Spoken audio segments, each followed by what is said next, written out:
성도 여러분 안녕하세요. 오늘도 말씀의 은혜로 승리하는 은혜가 저와 여러분이 함께하길 주님의 이름으로 축원드립니다. 우리 말씀의 은혜 나누기 전에 한 가지 공지하겠습니다. 우리 내일부터는 그 설 연휴가 시작되잖아요. 그래서 우리 금요일부터 다음 주 월요일까지 우리 이 말씀으로 떠나는 성경 여행은 방학이고요. 다음 주 화요일부터 다시 우리 이 말씀 여행을 떠나도록 하겠습니다. 우리 계속해서 사도행전 여행을 떠나고 있습니다. 우리 어제 내용을 잠깐 기억해 볼게요. 어제는 우리가 12장의 내용을 함께 봤습니다. 그래서 이 헤롯 왕, 이스라엘을 다스리는 분봉왕 헤롯 아그리빠 왕이 초대교회와 사도들에게 대핍박하고 드디어 12사도 중에 첫 번째 사도인 야고보 사도가 순교하기까지 합니다. 그리고 그것이 인기에 영합하자 베드로마저도 감옥에 갇히게 하고 죽이려고 하는 이 헤롯 아그리빠 왕의 모습들. 그러나 이 초대교회가 그를 위해 기도했을 때 하나님이 베드로를 천사를 통해 구출해 주시는 그런 내용도 함께 봤죠. 이걸 통해 우리 세 가지 은혜를 나누는데, 첫 번째는 뭐냐?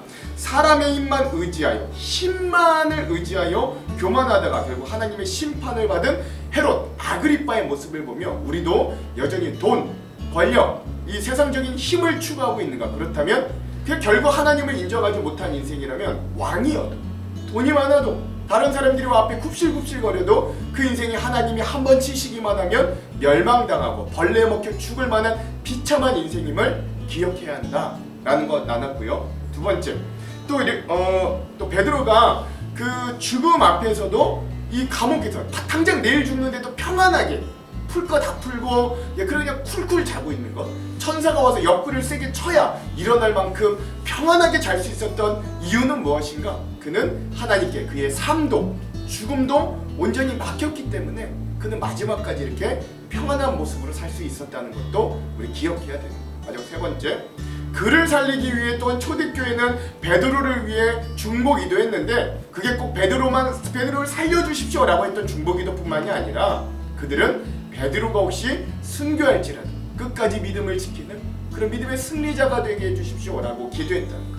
즉 그래서 우리가 이러한 이 귀한 이 기도의 의미들, 그런 이 온전히 맡김의 의미들, 이런 부분들을 함께 나누면서 결국 그러나 승리한 건 세상에 힘이 셌던 헤롯 아그리빠 왕이 아니라 말씀이 흥왕해지는 것, 그리고 오히려 살아난 건 베드로, 구출된 건 베드로, 그를 통해 말씀이 흥왕해졌던 건 우리 초대교회였고, 헤롯 아그리빠 왕은 결국 벌레에 먹혀 세균에 의해서 죽었다라고 하는 사실을 우리가 나누면서 역시 복음과 말씀, 하나님을 의지하는 자가 승리한다라고 하는 의미들을 어제 함께 나눴습니다. 우리 기억하실 거예요. 자, 오늘은 사도행전 13번째 시간입니다. 이 13장의 내용도 세 부분으로 우리가 함께 좀 나눠서 볼 거고요. 오늘은 13-1의 시간이고 드디어 이제 우리가 사도행전의 마지막 후반부를 함께 볼 건데요. 땅끝까지 전해지는 복음, 우리 이 부분을 함께 볼 겁니다. 첫 번째 시간이고요. 분량은 13장의 초반부인 1절에서 12절까지 우리가 함께 보도록 하겠습니다.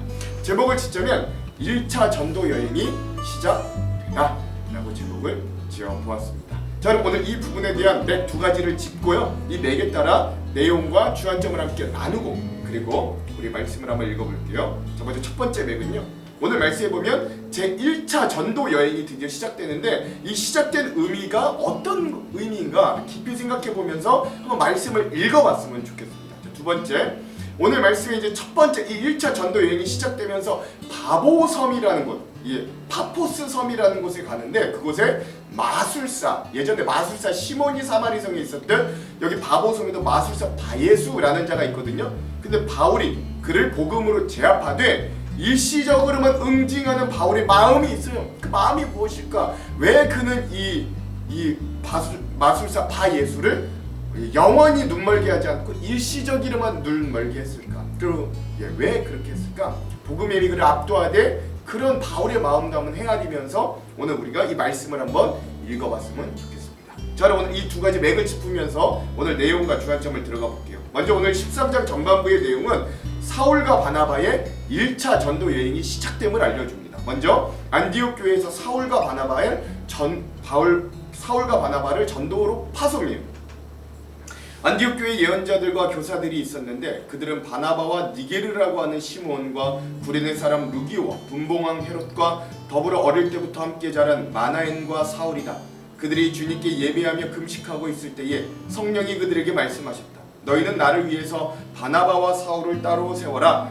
내가 그들에게 맡기려 하는 일이 있다. 그래서 그들은 금식하고 기도한 뒤에 두 사람에게 안수하여 떠나갔다 라고 하는 것이죠. 드디어 이제 이 풀뿌리 복음, 이 아래서부터 세워진 이 안디옥 교회가 이제 이 많은 교회의 지도자들이 세워졌고, 이따 이제 주안점의 지도자들의 면면도 살펴볼 건데요. 놀라운 건 이 교회 담임 목사인 바나바 목사님과 핵심적인 사역자 사울을 전도로 선교사로 파송하더라 라고 하는 것이에요. 자, 그래서 어떤 일이 일어나냐. 그래서 이게 안디옥 교회에서 파송을 받은 사울과 바나바가 첫 번째로 구브로 바보섬에서 전도 사역을 시작합니다. 바울과 사울은 성령이 가라고 보내심으로 실루기아로 내려가서 거기에서 배를 타고 키프로스로 건너간다. 그들은 살라미에 이르러 유대 사람의 여러 회당에서 하나님의 말씀을 전하였다. 그들은 요한도 또한 조수로 데리고 있었다. 그들은 온 섬을 가로질러 바보섬에 이르렀다 라고 하는 것이죠. 예. 여러분 이거 지도를 보시면 어떻게 됐는지 나중에 아실 거예요. 그 이후에 그 키프로스 섬, 이 살라미라는 곳에서 마술사 바예수를 복음으로 제압하고 총독을 믿게 하는 이 전도의 첫 열매를 맺어지게 됩니다. 거기서 그들은 어떤 마술사를 만났는데 그는 거짓 예언자였으며 바예수라고 하는 유대인이었다. 그는 총독 서기오 바울을 늘 곁에서 모시는 사람이었다. 이 총독은 총명한 사람이어서 바나바와 사울을 청해서 하나님의 말씀을 듣고자 했다. 그런데 이름을 엘루마라고 번역해서 부르기도 하는 그 마술사 바예수, 그 마술사가 그들을 방해하여 총독으로 하여금 믿지 못하게 하려고 애를 썼다. 그래서 바울이라고도 하는 사울이 성령으로 충만하여 마술사를 노려보고 말하였다. 너의 속임수와 악행으로 가득 찬 이 악마의 자식아, 모든 정의의 원수야. 너는 주님의 바른 길을 굽게 하는 짓을 그치지 못하겠느냐. 보아라, 이제 주님의 손이 너를 내리칠 것이니 눈이 멀어서 얼마 동안 햇빛을 보지 못할 것이다. 그러자 곧 안개와 어둠이 그를 내리덮어서 그는 앞을 더듬으며 손을 잡아 자기를 이끌어줄 사람을 찾았다. 총독은 그 일어난 일을 보고 주님을 믿게 되었고 주님의 교훈에 깊은 감명을 받았다 라고 하면서 오늘 1차 전도 여행의 시작, 이 안디옥에서 제일 가까운 구브로 바프로스라고 바보섬에, 지금 요새로 따지면 키프로스 섬이라는 데인데요. 그곳에서 이제 전도 사역이 시작되는 역사, 특별히 거기에 있는 마술사 바예수를 제압하고 거기에 있는 총독에게 복음을 전해 그 총독이 예수님을 믿게 되는 놀라운 역사를 우리가 함께 내용으로 살펴보았고요. 이후에 주안점에서 더 깊은 의미들을 나눠보도록 하겠습니다. 자, 그럼 오늘 이 부분 우리 사도행전 13장 우리 초반부, 우리 상반부에 있는 핵심 구절을 함께 나눌 건데요. 4절에서 5절입니다. 두 사람이 성령의 보내심을 받아 실루기아에 내려가 거기서 배 타고 구브로에 가서 살라미에 이르러 하나님의 말씀을 유대인의 여러 회당에서 전할세 요한을 수행원으로 두었더라. 오늘 이 두 사람이 파송을 받고 이 제1차 전도 여행을 떠나는 장면을 오늘 13장 전반부의 핵심 구절로 삼아 보았습니다. 자, 그럼 오늘 이 부분에 대한 주안점 세 가지를 함께 나누고 오늘 말씀을 읽어볼게요. 첫 번째, 여러분 사도행전 1장에서 7장까지는요 성령님의 강림으로 시작된 예루살렘 교회를 중심으로 한 이 초대교회의 태동과 성장을 베드로 사도의 사역을 중심으로 기록된 게 이 전반부고요. 다음 우리가 어제까지 봤던 8장에서 12장은 그 예루살렘 교회가 유대교의 대대적인 박해로 인해 복음이 예루살렘을 떠나 온 유대와 사마리아와 또 그 근동 팔레스타인 근경 지방 북아프리카 뭐 이런 곳으로 확산됨과 동시에 오늘 이 13장 이후로부터 전개될 이방 세계로의 복음 전파를 용이하게 하기 위해 성령님이 준비하시는 과정들을 우리가 어제까지 함께 살펴보았습니다. 그리고 이제 오늘 이 13장부터는 이방 지역에 설립된 이 이방 선교의 전초기지인 안디옥 교회를 중심으로 이제 소아시아와 유럽 및 그 당시 땅끝이라고 생각했던 중심이라 생각했던 로마를 통해 이 복음이 땅끝까지 전달되는 과정을 이 바울의 1차, 2차, 3차 전도 여행과 마지막 로마로 순교하는 길까지를 중심으로 소개되면서 우리가 이제 사도행전 후반부를 볼 거예요. 유력하고 신뢰할 만했던 기독교 전승과 기록들에 의하면 이 베드로 사도는 로마에서 선교하다가 십자가에 거꾸로 매달려서 순교했고 우리 잘 알죠. 안드레 사도는 헬라 지방에서 선교하다 순교했고 도마는 페르시아 인도 지역에서 선교하다 순교한 것으로 전해집니다. 이 외에도 여러 사도들과 흩어진 성도들에 의해 복음은 유대와 사마리아를 거쳐 점차 이방 세계로 전파되어 갔다라고 하는 것이죠. 그럼에도 불구하고 사도행전의 저자 누가 선생님은 사도행전 13장부터는 이 바울의 사역만을 중심적으로 소개하고 있는데 그 이유는 다음과 같은 세 가지, 우리 화면 보면 아세요? 자, 첫 번째 이유는 뭐냐? 이 저자였던 누가, 이 사도행전의 저자인 누가 자신이 사도 바울과 전도 사역을 동참했기 때문에 그런 거예요. 둘째는 뭐냐? 바울의 전도 사역이 복음이 땅끝까지 전파되는 과정을 가장 분명하게 보여주고 있기 때문에도 그렇습니다. 그러니까 편지와 많은 기록들로 인해서 비교적 정확하게 보존되고 정승되기 때문에 그래요. 그러니까 바울이 선교했던 모습들이에요. 셋째, 이 모든 선교 여행이 바울의 인간적인 계획에서 시작되지 않았고 성령님의 강권적인 명령과 인도에 따라 시작되었고 그 마지막까지 그렇다는 걸 잘 알려주기 위해서 이 후반부는 사도 바울의 사역만을 놓고 이야기했다라는 거죠. 사실 이 위대한 전도의 3차 여행이 바울과 바나바의 머릿속에서 또는 안디옥 교회였던 치밀한 선교 계획에서 나온 것이 아닙니다. 오늘 말씀 2절에 보면 알 수 있겠지만 이 모든 일의 시작은 갑작스러운 성령님의 명령에서부터 시작됐어요. 2절, 주를 섬겨 금식할 때에 성령이 이르시되 내가 불러 시키는 일을 위하여 바나바와 사울을 따로 세우라 하시니 아멘.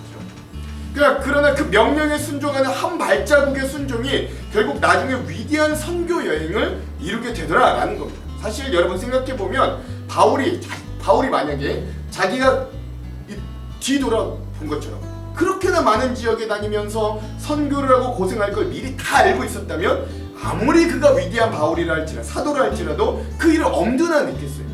모르고 한 발 내딛다 보니까 어느샌가 위대한 세계 선교의 아버지가 됐던 것 아니겠습니까? 그러므로 오늘 우리도 우리 교회가 사람의 치밀한 계획과 뜻에 의해서 좌지우지되기보다는 성령님의 의지하여 현재 우리에게 주신 사명에 최선을 다해 하나님을 섬기는 교회가 되어야 될 줄로 믿습니다. 이런 맥락에서 오늘 본문의 말씀은 바울의 1차 세계 전도 여행 준비 과정 및 파송을 소개하고 있는데 그 중심 내용을 좀 살펴볼 필요가 있어요. 우리가 먼저 살펴볼 건 뭐냐면 선교의 출발지와 파송지가 안디옥 교회였다라는 사실입니다. 예루살렘 교회와는 다르게 이 안디옥 교회는 이방인들을 주축으로 한 교회였기 때문에 아직 이방인에게 배타적이었던 예루살렘 교회보다는 이방 선교에 더욱 적합했어요. 그리고 로마 제국 내에서 수도인 로마, 알렉산드리아 다음으로 세 번째로 큰 도시가 바로 이 안디옥인데 이러한 지정학상으로도 동양과 서양을 연결하는 교통과 전략적 요충지에 자리 잡고 있어서 안디옥이 이방 선교에 더욱 용이하였다. 더욱이 안디옥 교회는 복음을 영접한 이후에 급성장하여서 모교회였던 예루살렘 교회에 구제금을 보내는 등 신앙에 대한 열심과 성도들에 대한 사랑이 헌신적인 그 선교에 적합한 모습을 갖추고 있게 됐습니다. 그래서 성령님께서는 안디옥 교회를 이방 선교의 전쟁 기지로 준비하시고 여기에 바나바와 바울을 선교사로 훈련시키셨다. 즉 이제 성령님은 예수 그리스도로부터 시작된 복음이 제일 먼저 예루살렘에 있는 초대교회 안에서 폭발적으로 성장하게 하시고 그 복음의 커다란 폭발을 이 예루살렘이 다 감당하지 못해 그 복음이 온 유대와 사마리아를 향하게 하시고 그럼에도 복음이 너무 커서 이제 성령님은 이제 이방과 온 세계를 향해 복음이 커져가게 하시는 거죠. 이런 복음의 방향과 성령님의 주도적인 전도의 역사를 오늘부터 우리가 좀 깊고 즐겁게 살펴보기를 소망합니다.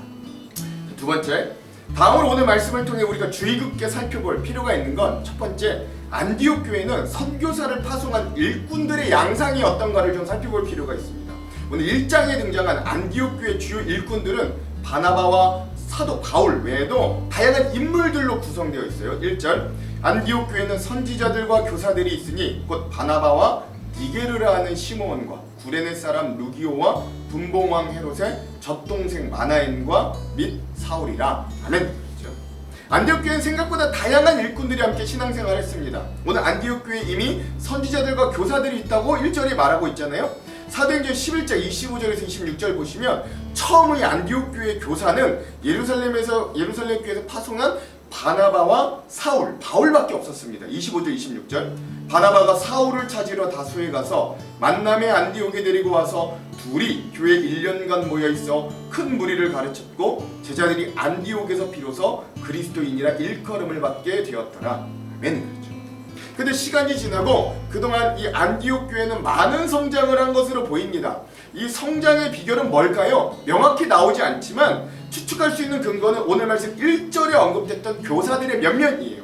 우리가 잘 아는 바나바와 바울을 제외하고 다른 3명들은 이래요. 먼저 니게르라고 하는 시몬은, 니게르는 검다, 흑인이라는 뜻인데 아마도 교사 시몬의 뜻이고요. 아마도 교사 시몬은 아프리카 출신의 흑인으로 그러니까 추정되는 거죠. 구레네도 북아프리카 지역이라서 루기오라는 사람도 흑인으로 추정됩니다. 분봉왕 헤롯의 젖동생이란 정말로 같이 젖을 먹고 자란 사촌이나 형제인지 아니면 친한 친구를 의미한 건지는 분명히 알 수 없지만 일국의 왕이었던 헤롯과 마네에는 매우 친한 사이였던 것으로 보이고 때문에 귀족으로 추정된다. 그러니까 이 교회를 이끄는 지도자들만 하여도 유대 땅에서 태어난 진골 유대인들은 하나도 없었고요. 바울은 이방 다소 출신 유대인이었고 바나바도 유대인이었으나 구브로 출신 유대인이었어요. 즉 종합해보면 선교의 핵심 기제가 되었던 안디옥 교회는 인종도 다르고 신분도 다르고 출생지도 다양한 성도들이 차별 없이 그들이 모두 교회의 지도자, 교사가 될 수 있었습니다. 그들 가운데는 귀족도 있었고 평민도 있었고 피부색도 다 달랐지만 예수 그리스도 안에서 하나가 되어 교인들을 돌보고 가르치고 성장시켜 나갔습니다. 그들은 스스로가 차별이 없고 동등하고 인격적인 믿음의 사귐을 이루어냈고 그렇게 차별과 편견과 멸시에 신음하는 교회밖 사람들을 이렇게 반대로 불러 모으는데 성공함을 잘 보여주는 거죠. 그래서 이 교회에 오면 너무나 좋았다는 거예요. 나의 출신과 환경에 상관없이 사람 대접을 받고 존중받을 수 있으니까. 당연히 그들은 이렇게 좋은 하나님의 나라의 비전과 복음을 전하고 싶은 열정이 와지지 않을 수 없던 교회였다. 이거 우리 1절만 봐도 알 수 있다는 거예요. 두 번째로 살펴볼 건 이 안디옥 교회는 금식과 기도를 통하여 교회를 하나님의 뜻대로 운영할 줄 아는 교회였다라는 거예요. 이들은 모든 일에 있어 전적으로 성령님의 역사에 의존하였어요. 그리고 성령님의 뜻에 순종하여 두 사도 바울과 바나바를 선교지로 파송합니다.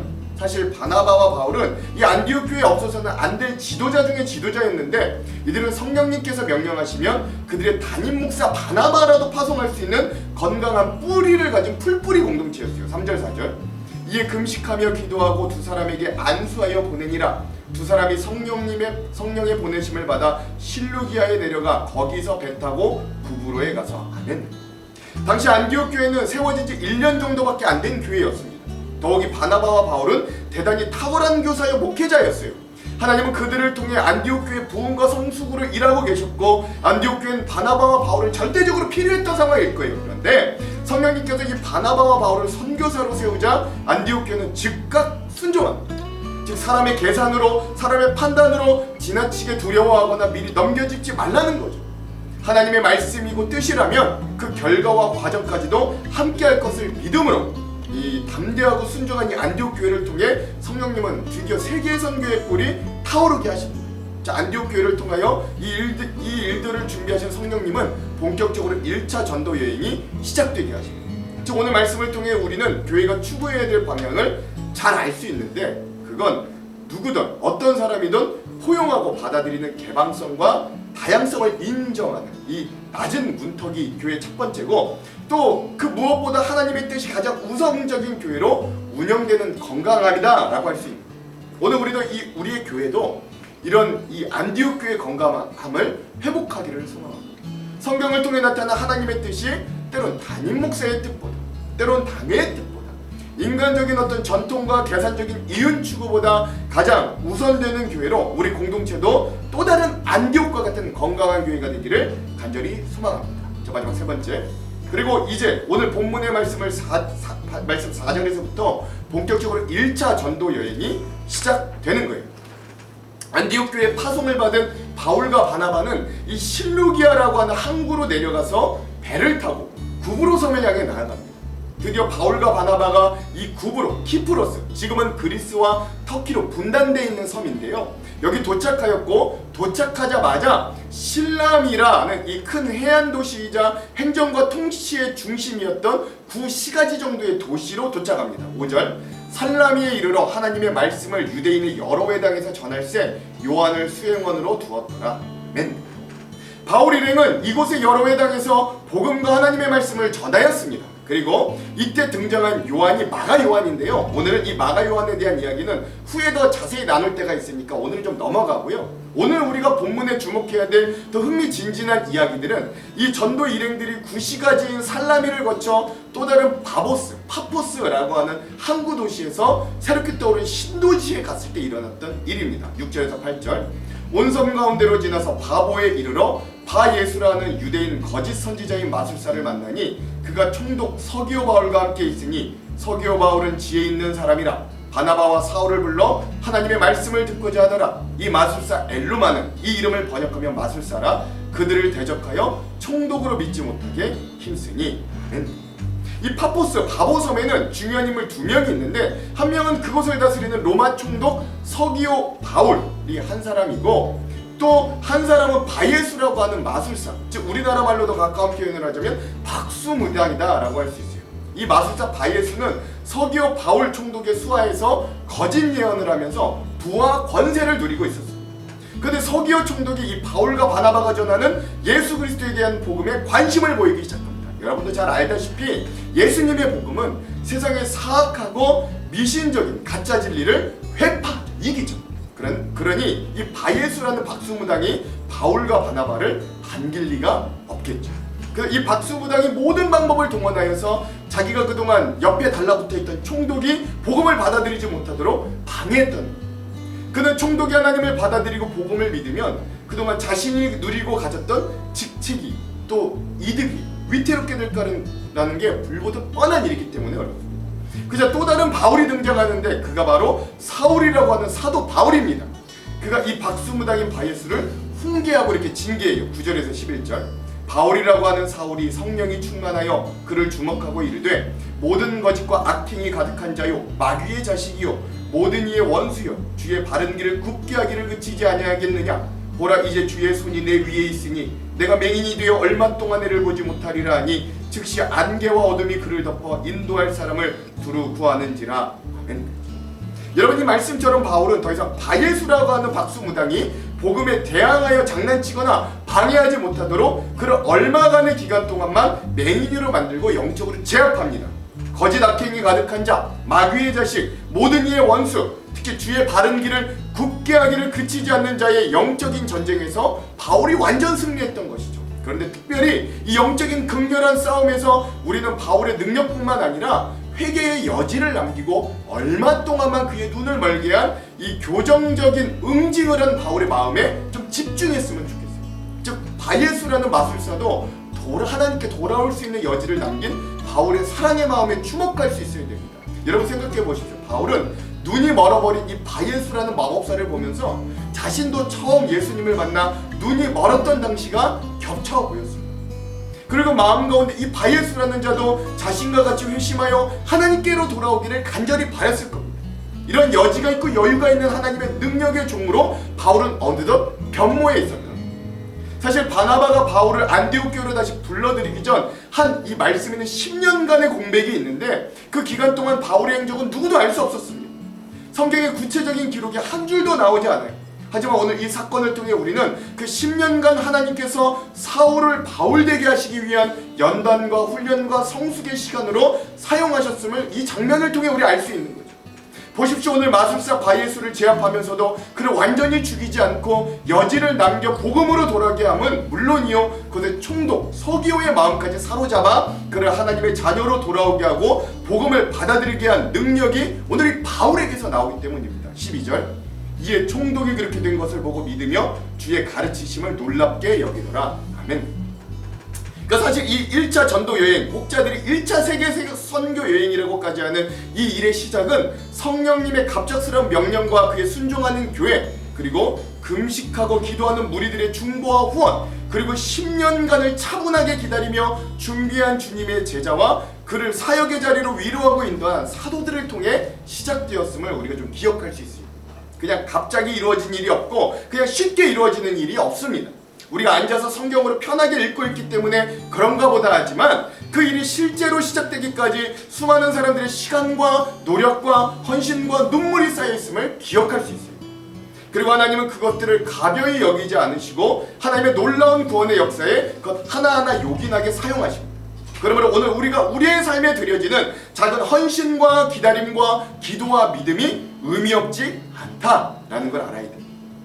그러므로 오늘 우리가 저 위대한 바울처럼은 못 된다 할지라도 저 1차 전도 여행이 시작되도록 애쓴 교회의 일원으로만 인정받는다 해도 그것도 의미 있는 일 아니겠습니까? 그러므로 오늘 우리는 이 1차 전도 여행이 이 첫 발걸음이 이 위대한 세계복음화의 첫 시작이 되었음을 기억하며 우리는 작은 한 발을 내딛어도 하나님께서는 그 작은 한 발자국을 통해 자신의 역사를 시작하고 더 큰 일을 준비하고 계심을 기억하시기 바랍니다. 그리고 그러한 주님은 결국 예수님의 날에 이 모든 일을 아름답고 선하게 이루실 줄로 믿으시기 바랍니다. 이러한 은혜와 도전이 이 말씀 여행 가운데 함께하기를 주님의 이름으로 축원합니다. 마지막으로 우리 빌립보서 1장 6절의 말씀을 나누고 마무리할게요. 너희 안에서 착한 일을 시작하신 이가 그리스도 예수의 날까지 이루실 줄을 우리는 확신하노라. 아멘. 기도하겠습니다. 하나님, 오늘 안디옥 교회에서 1차 전도 여행이 시작됨을 오늘 우리가 바라봅니다. 위대한 바울의 온 전도 여행이 이 첫 발걸음에서부터 시작됨을 우리가 알게 하시고 또한 이 일이 이루어지기까지 수많은 사람들의 헌신과 기도와 금식, 서로를 인정하는 나눔과 겸손의 모습이 이 또한 한 사람의 10년간의 제자훈련과 또 한 사람의 사랑의 돌봄이 이 모든 일을 가능케 했음을 기억하며 우리도 오늘 우리에게 맡겨진 작은 일들, 이 작은 신앙의 일들을 여전히 잘 이어가는 귀한 사람들, 첫 발걸음을 여전히 내딛는 사람들이 될 수 있도록 인도하여 주시옵소서. 오늘도 이 말씀 여행을 통해 우리가 그런 은혜와 도전을 받아 승리할 수 있는 하루 될 수 있도록 인도하여 주시고 우리에게 다가오는 설 명절 가족과 친지와 형제들을 만나 기쁨과 사랑으로 섬기는 귀하고 즐겁고 행복한 시간 되도록 우리와 함께하여 주시옵소서. 그렇게 하실 주님을 기대하며 예수님 이름으로 기도합니다. 아멘. 그럼 사랑하는 성도 여러분, 오늘 하루도 말씀으로 승리하십시오. 사랑하고 축복합니다. 다음 주 우리 명절 끝나고 만나요. 화이팅! 제13장 안디옥 교회의 선지자들과 교사들이 있으니 곧 바나바와 니게르라 하는 시므온과 구레네 사람 루기오와 분봉왕 헤롯의 젖동생 마나엔과 및 사울이라. 주를 섬겨 금식할 때 성령이 이르시되 내가 불러시키는 일을 위하여 바나바와 사울을 따로 세우라. 이에 금식하며 기도하고 두 사람에게 안수하여 보내니라. 두 사람이 성령의 보내심을 받아 실루기아에 내려가 거기서 배 타고 구브로에 가서 살라미에 이르러 하나님의 말씀을 유대인의 여러 회당에서 전할세 요한을 수행원으로 두었더라. 온 섬 가운데로 지나서 바보에 이르러 바예수라는 유대인 거짓 선지자인 마술사를 만나니 그가 총독 서기오 바울과 함께 있으니 서기오 바울은 지혜 있는 사람이라. 바나바와 사울을 불러 하나님의 말씀을 듣고자 하더라. 이 마술사 엘루마는 이 이름을 번역하면 마술사라. 그들을 대적하여 총독으로 믿지 못하기 힘쓰니 바울이라고 하는 사울이 성령이 충만하여 그를 주목하고 모든 거짓과 악행이 가득한 자요 마귀의 자식이요 모든 의의 원수여 주의 바른 길을 굽게 하기를 그치지 아니하겠느냐. 보라, 이제 주의 손이 내 위에 있으니 내가 맹인이 되어 얼마 동안 해를 보지 못하리라. 즉시 안개와 어둠이 그를 덮어 인도할 사람을 두루 구하는지라. 이에 총독이 그렇게 된 것을 보고 믿으며 주의 가르치심을 놀랍게 여기니라.